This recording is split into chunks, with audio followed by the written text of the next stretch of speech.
তো সুন্দর মতো ফুলেও যাবে। আমার কতটা সফট দেখেন।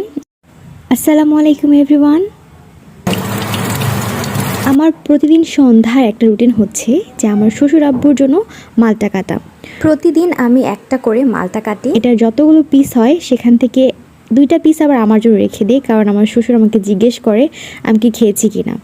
আগে আমি বেশি একটা খেতাম না, তবে আমাকে প্রতিদিনই জিজ্ঞেস করে, এই জন্য আমি খাই। আসলে আমার ভালো লাগে, আর আমার কাছে মনে হয় আমি খেলে মনে আমার শ্বশুর আব্বুরও ভালো লাগে, এই জন্য নিজে থেকেই প্রতিদিন খেয়ে নেই। ছোটো একটা বাটির মধ্যে সবগুলোকে একসাথে করে রেখে দিব, আর 2টা আমার জন্য রেখে দিব। একটা তো আমি কাজ করতে করতে খেয়ে ফেলছি, আর আরেকটা পরে খাবো। তো এগুলো সবগুলোকে নিয়ে আব্বু যেখানে নামাজ পড়ে শেষ করে বসে সেখানে আমি রেখে দিয়ে আসবো। তো আমি কিন্তু প্রিভিয়াস ভিডিওতে দেখিয়েছিলাম যে কীভাবে এই ট্রান্সফার পেপারগুলো দিয়ে আপনার রুটিগুলোকে অনেক দিনের জন্য ডিপ ফ্রিজে সংরক্ষণ করে রাখবেন। তো আজকে আমি দেখাবো ডিপ ফ্রিজে রাখা যে রুটিগুলো,